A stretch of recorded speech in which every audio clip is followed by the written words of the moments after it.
High-performing teams are often most confident right before something important gets missed. The same focus and commitment that drive results can also narrow what people notice and what they choose to say.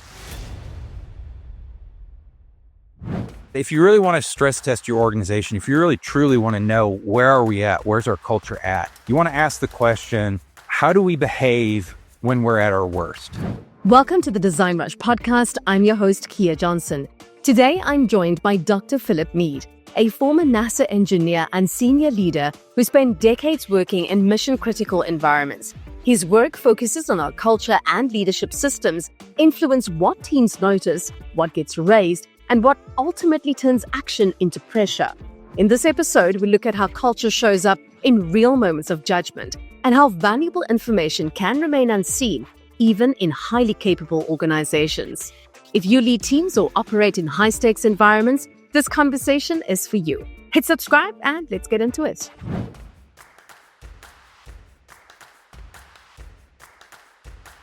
Hi, Dr. Meade. Welcome. It is so great to have you here with us on the show today. Dr. Meade, in your experience working with high-performing teams in very tough environments, why do even the most capable of organizations actually still miss very important signals? I think there's actually two reasons for that. The first one is when we're talking about high performers, there's a tendency to focus on the product, focus on the output. And I think if you've ever been on a high-performing team or been a high performer yourself, you know that there's this tendency to just put your head down and get it done. And that's a very powerful and a good thing, but it can also lead to not focusing on what's going on with the team while you're focusing on what the output is. And the second reason for that is that really it's a little less obvious than this first one. And it's because we have a tendency to not want to look at some things when they're going wrong. And the reason for that is, we don't want to be unpopular or we don't want to be unliked if we're pointing out something that's not going wrong or if things are coming up that way. And so what happens is our subconscious kind of jumps in and it takes over. And it actually will kind of hide things from us, or it'll make things seem not so obvious, or we'll minimize or downplay so that we don't have to be the one that's pointing out or saying, hey, there's a problem, or I don't think things are going very well, because everyone else, it seems like they're just getting stuff done. We don't want to be the ones that's, holding our hand up and saying, hey, I don't think things are working out here. You've actually got quite the extensive career itself, and was there a moment that you feel within that time that actually changed how you think about decision-making inside very complex organizations? After the Space Shuttle Columbia accident, it really changed the way that I saw decision-making and the way that happens and the way that it can actually go wrong within an organization. And for those who may not be as familiar with the Space Shuttle Columbia accident, what happened was that on February 1st of 2003, the Space Shuttle Columbia disintegrated on reentry, killing all 7 astronauts on board. And the cause of the accident actually occurred on launch day, which was 16 days prior. And when the space shuttle was launching, a piece of foam, which is like a foam cooler, it's a very light piece of foam, but it fell off of the external tank and it hit the leading edge of the wing. And it actually hit it hard enough, which is kind of hard to imagine, but it hit it hard enough that it punched a hole in the wing. And because of that, the orbiter was able to launch, circle the Earth, do its mission. But when it was returning to Earth, the friction was just so much, it created superheated gases that flowed inside the orbiter and caused it to disintegrate on reentry. And the Accident Investigation Board that was stood up afterwards actually found that as much as the piece of foam that hit the leading edge of the wing, that NASA's culture was responsible for the accident. And I was asked to lead all of the organizational and culture changes for return to flight because they grounded the whole shuttle fleet and said we couldn't launch another shuttle until we fixed all of that. And the thing that really changed the way that I saw decision making was the fact that for me, I thought NASA had an incredible culture. I loved working there. Every person I knew loved working there. It was an incredible place to work. And that was actually confirmed like a couple of months after the accident. A study was released naming NASA as the best place in the federal government to work. And NASA's employees were declared the most dedicated and most committed in the entire federal government.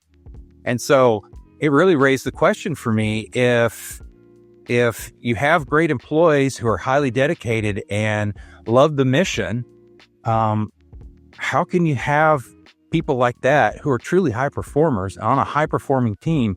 How can you have people like that and a team like that and put it into a culture and have a culture that creates a situation where then they can actually make bad decisions? And that's what happened. And that really just changed the way that I saw things, telling me that culture is really that powerful. That firstly to me is very interesting because, this thing of like, how do you measure culture, I think is what I'm actually getting to.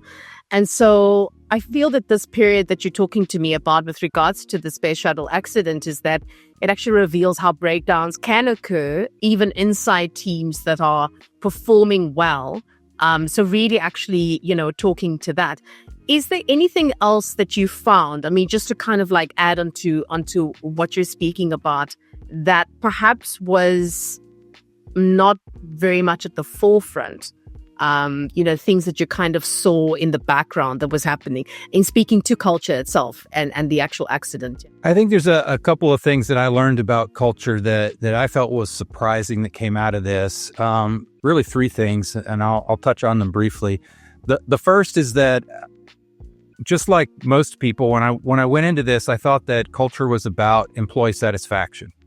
And so that's why I was so shocked that culture could have something to do with the accident, because I loved working there. Everybody I knew loved working there. We were highly engaged. And I came to realize that really it can actually be deceiving and a little dangerous to talk about good culture, because who really knows what good culture means? Good can mean a lot of different things to a lot of different people. And so when I'm working with companies, I like to focus on an effective culture. And an effective culture is specific to that particular organization. And it consists of three things. It consists of having highly engaged employees, which is what we were talking about to begin with. It consists of contributing positively to people's lives. But the third thing that it does is it actually drives the strategy and the market performance of the organization. And for NASA, because we weren't, a private company, it was really about driving the mission. And so a lot of times it feels like people don't focus on that third leg of the stool. And that's really where NASA was missing it, because our culture was great in a lot of ways, but it wasn't really driving mission success in the way that we needed it to, because it was allowing for these types of safety errors to occur. The second thing that I discovered about culture was that it's an emergent property of organizations, which means you can't really grab it and hold on to it. It's a property of a complex adaptive system, which is what an organization is. You've got human beings in there, which are adaptive agents. They respond and adapt to whatever it is you're trying to do. There's feedback loops. It's a complex adaptive system. And so emergence is like the taste of sugar. If I gave you carbon and hydrogen and oxygen and I said, here, lick these individually and tell me what sugar tastes like, nobody can do that. And you can take the exact same things and you can make vinegar out of it, right? Because the taste actually emerges based on exactly the relationship between those different elements. And the same thing is true on teams. You can take the individuals on one team and you can put them on different teams, and maybe they perform well in one environment or with one team, and maybe they don't perform very well in another. Is it the individual, or is it the environment and the team and how the relationships are put together? And so it starts to raise a lot of questions about what is it? And so you have to look at, how are things combining? How are the individuals showing up? What's the environment doing and producing for them that's really causing this to emerge? And then that gets to the third point, which is it all comes down at the end of the day to living inside of the human beings. And so it's all about, how do those human beings feel about themselves? Because how we show up minute by minute, day by day, it's really a product of, how do I feel about myself in this moment? Because if I don't feel good about myself, if I don't feel like I'm as smart as I want to feel, if I feel like, I'm going to be embarrassed or humiliated in this moment, suddenly I'm going to start shifting things. My psychology is going to jump in. I've got this immune system in my brain that tries to protect me from feeling that way. And it's going to jump in and try and keep me safe. And so it's going to start distorting reality in ways that, makes other people bad guys and makes me a superhero and hides certain details from me so that the whole story works out, or so that I don't have to look at things I don't want to see. And so this is how it all kind of combines together. And really, when we talk about the decision making earlier, this is how really smart people and really good teams can actually make bad decisions. Because if you're creating an environment now where people's psychological immune system is triggered and they're actually beginning to hide some things from each other and themselves, and they're not seeing things, and they're not really aware of what's going on, then some of the behaviors, some of the decisions, they're making them from really a compromised state, because it's out of this lack of self-awareness that they're doing it. I actually want to move and speak a little bit more about culture itself.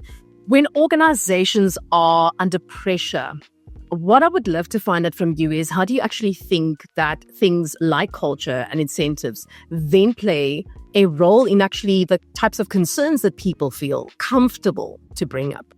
It's absolutely huge, because what I feel like is safe to do, what I feel like is okay to do within an organization, is all driven by the signals that I'm getting from the environment, which really is the culture. And so the signals that I'm getting, it tells me what it's okay to do, what it's not okay to do, what it's safe to do, what's not safe to do. And so how we've created that culture, the things that we've taught people over time, the things that they've seen, the experiences that they've had, all of those play together to tell them it's okay for me to say this now, or it's not okay. And, one of the things I want to bring up here is that it's not a universal answer.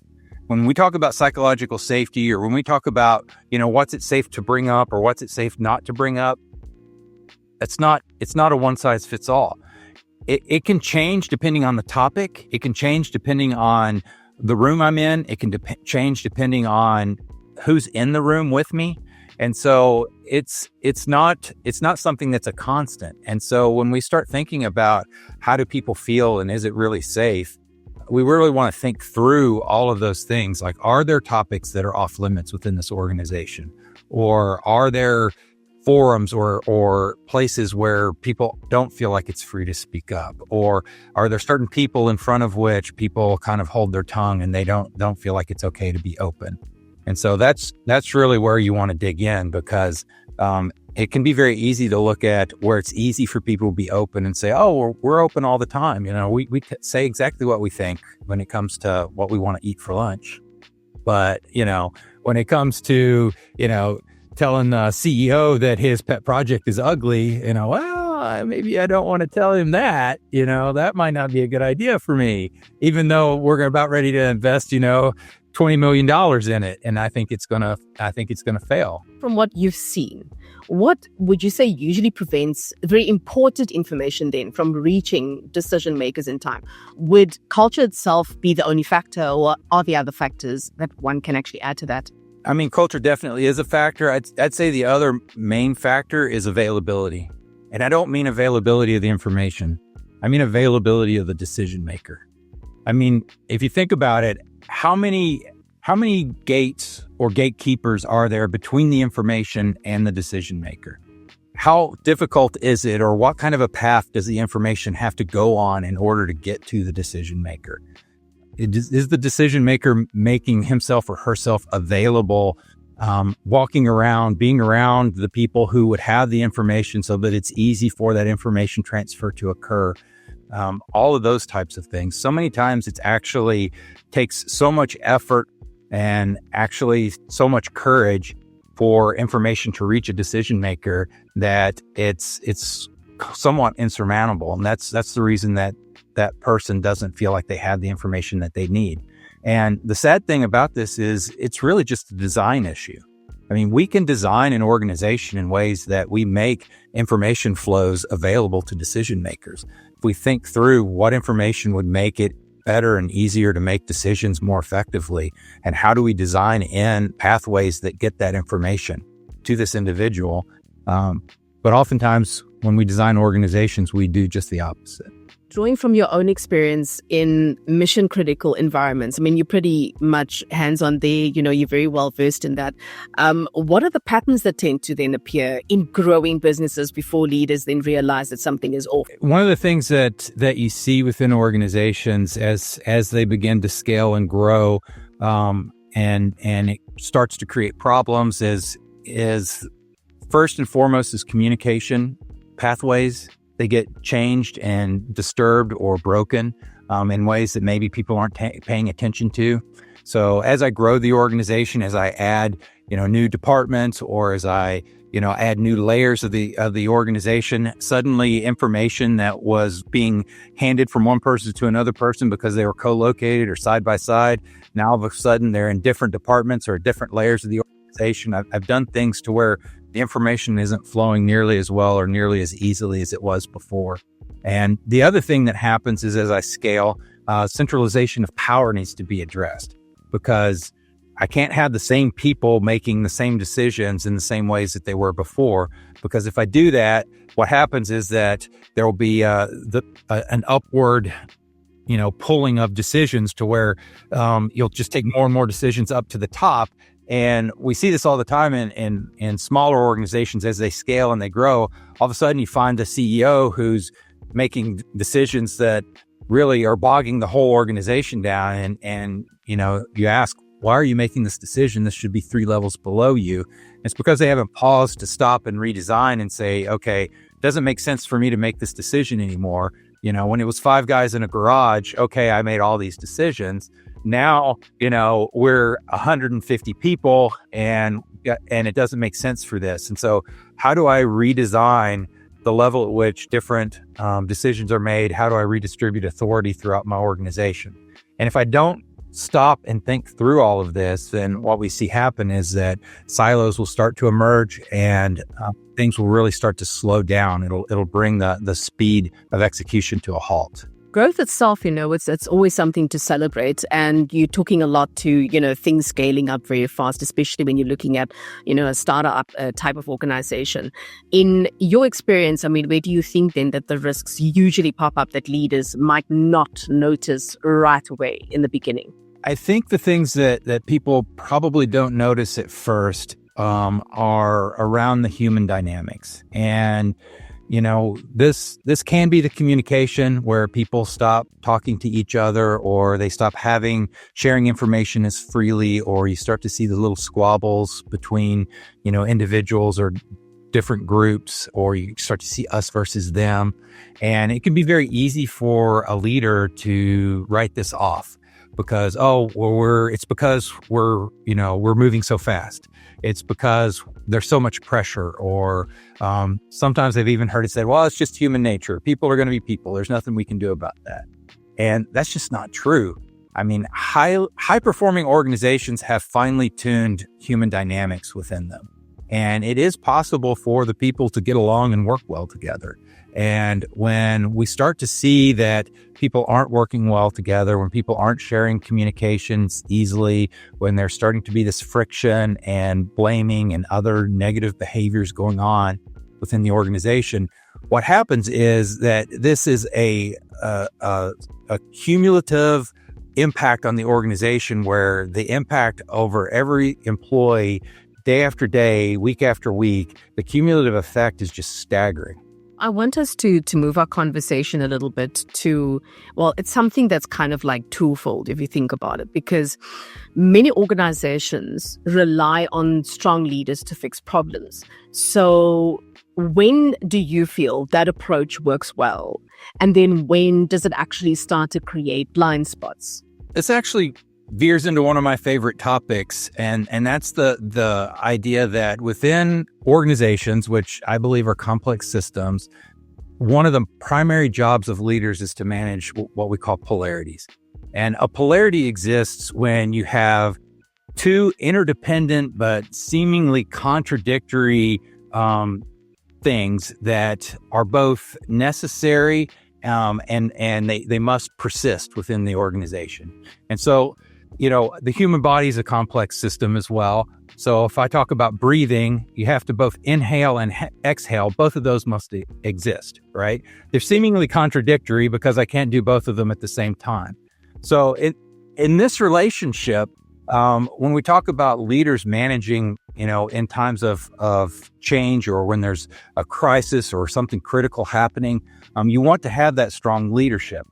But if the leader doesn't recognize that there's a polarity that exists between the need for taking charge and setting a clear path and direction and really being that strong leader in that time of crisis or change, and simultaneously listening to their employees and hearing the feedback that they're getting and being willing to trust their employees and trust their employees to help contribute to the solution and also to execute the solution, then you're going to have a problem. And so whenever you lean too far in one direction or the other with a polarity, then that's when problems happen, right? If I only inhale, I'm going to be in trouble. If a leadership team wanted to stress test their organization today, what is then the one uncomfortable question that you feel they should be asking themselves?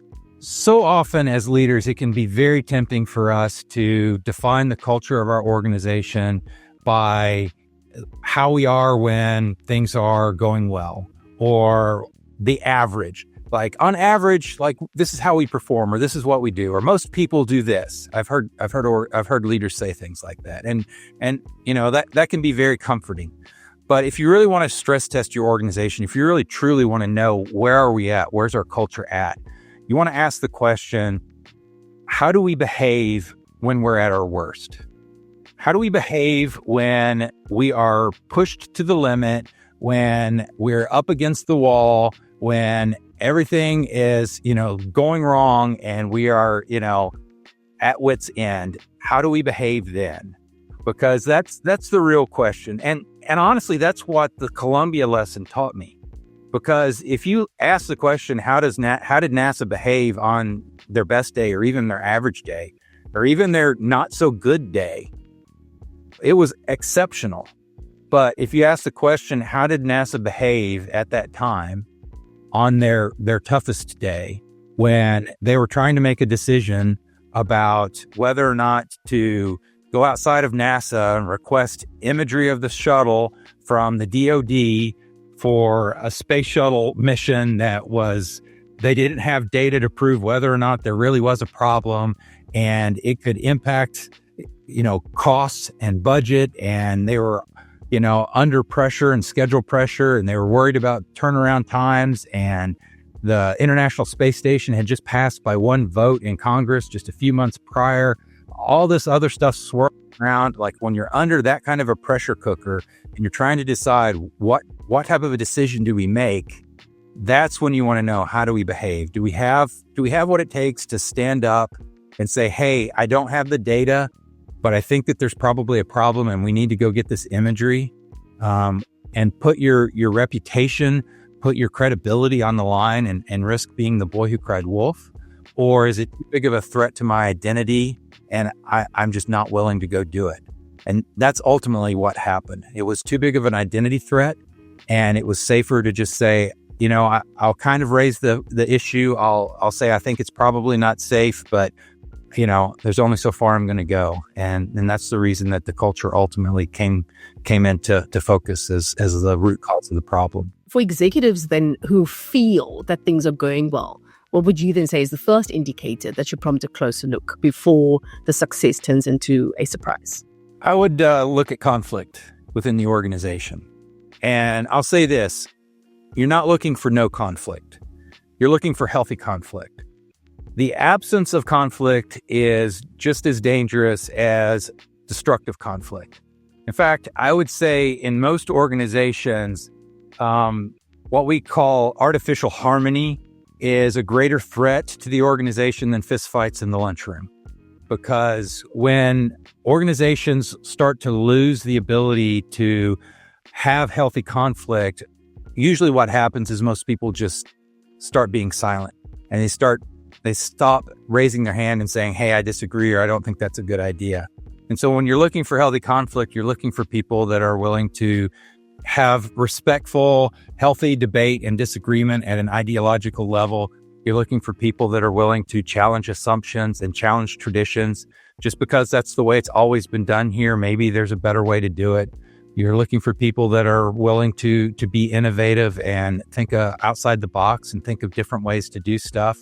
And you're looking for people that are willing to provide feedback and have difficult conversations. And so all of that, that resides in healthy conflict. And when you start to see that go away, when you start to see, important conversations aren't being had because people are afraid of the conflict that might occur as a result of it, that's our early warning sign that your company and your culture is probably about to go off a cliff.